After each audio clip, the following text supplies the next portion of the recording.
మనం గతంలో చాలాసార్లు చూసాం. ఆర్‌కే రోజా గారు, నగరి ఎమ్మెల్యే గారు మాట్లాడుతున్నప్పుడు, జగనన్న చిటికెనెల వెంట్రుక కూడా నువ్వు పీకలేవు అని చెప్పేసి నానా రకాలుగా హేళన చేశారు. ఆ మేడం గారికి, ఆ యొక్క సినిమా యాక్టర్ గారికి, ఒక రాజకీయ నాయకురాలికి మేము ఒకటి చెప్పదలుచుకున్నాం. అమ్మ, ఒక్కటి గుర్తుపెట్టుకో, ఎవరికైనా సరే అధికారం శాశ్వతం కాదు. ఎమ్మెల్యే పదవి అనేది శాశ్వతం కాదు. శాశ్వతంగా ప్రజలు ఏ తీర్పు అయితే తీసుకుంటారో అదే నిర్ణయం. ప్రజలని మనము ఎప్పటికీ పరిపాలిస్తామని ఎప్పుడూ అనుకోవద్దు. మనం ఎన్నో చూసాము. రాజ్యాలు పోయినాయి, రాజులు పోయినారు, నవాబులు వచ్చారు, నవాబులు పోయినారు, మన ముస్లిం రాజులు వచ్చారు, ముస్లిం రాజులు పోయారు, కాకతీయ రాజులను చూసినాము, గోల్కొండ రాజులను చూసినాము. కానీ రాజరిక పరిపాలన కాదు ఇది, ప్రజాస్వామ్యం. ఏ పార్టీ అయినా కావచ్చు, రేపు టీడీపీ అయినా సరే ఇతర పార్టీలను వ్యతిరేకిస్తే వాళ్ళకు కూడా ఇదే గతి పడుతుంది.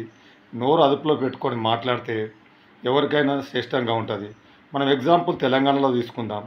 గత ప్రభుత్వంలో ఉన్నటువంటి ప్రభుత్వం మన రేవంత్ రెడ్డి గారిని తీసుకెళ్ళి జైల్లో వేయడము, నానా రకాలుగా ఇబ్బంది పెట్టడము, పోలింగ్ రోజు ముందు ఒకరోజు అరెస్టు చేయడము, ఇవన్నీ రకాలు చూస్తూ ఉంటే జనాలు ఈరోజు ఆయన ఎంపీ చేసి, ఎంపీ తర్వాత ఢిల్లీకి వెళ్ళి, ఢిల్లీ తర్వాత పీసీసీ అధ్యక్షుడై, ఆ తర్వాత సీఎం కుర్చీలో కూర్చున్నాడు. ఒక రకంగా చెప్పాలంటే మొన్న ఒక వీడియో కూడా చూశాను రేవంత్ రెడ్డి గారి గౌరవ ముఖ్యమంత్రి గారిది. అతనే చెప్పాడు, నన్ను సీఎం చేసింది కేసీఆర్ గారే, నన్ను ఇంత హైలైట్ చేసి అని చెప్పేసి.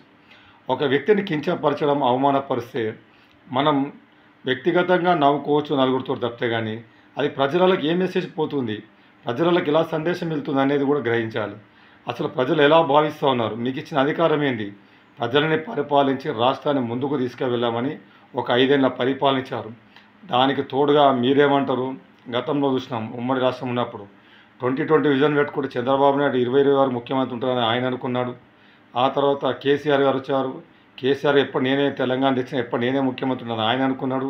మరి ఇక్కడ ఆంధ్రలో జగన్ గారు కూడా 30 ఏళ్ళు ముఖ్యమంత్రి ఉంటారు. పదవి అనేది ఎవరికి కూడా మనం చూస్తున్నాం. మోడీ గారికి గతంలో 302 సీట్లు వస్తే ఈరోజు 240 పైచీలకు సీట్ల కాడనే ప్రజలు ఆపేశారు. ప్రజల మనుగడ ఏంది, ప్రజల జీవితం ఏంది, ప్రజలకు మనం ఎలా సేవ చేస్తున్నాం, ప్రజలను మనం ఎలా రిసీవ్ చేసుకుంటున్నాం అనేది ముఖ్యం. కానీ అంతే తప్పితే కానీ మనం ఏదో పథకాలు ఇచ్చాం, ప్రజలు సంతోషంగా ఉండాలని భావిస్తే మటుకైతే చాలా తప్పు. ఇక్కడ మెయిన్ ఒక సీఎం స్థాయి వ్యక్తికి ప్రజలకు మధ్య ఒక గోడ ఉంటుంది. ఆ గోడనే సలహాదారులు. ఆ సలహాదారులు ఇచ్చే సలహాల ప్రకారంగానే ఈ ప్రభుత్వ అధికారులు కావచ్చు, పెద్దలు కావచ్చు కొంచెం వింటూ ఉంటారు.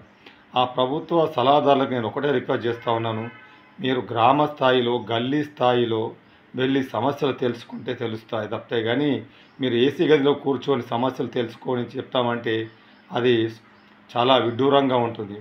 ఎందుకంటే ఏ ముఖ్యమంత్రి అయిన తర్వాత ఒక బస్సు ఎక్కుతారా, ఒక ట్రైన్ ఎక్కుతారా, ఒక మెట్రో ట్రైన్ ఎక్కుతారా, లేకుంటే ఒక ఆటో ఎక్కి సిటీ అంతా తిరుగుతారా సమస్యలు తెలుసుకోనికి?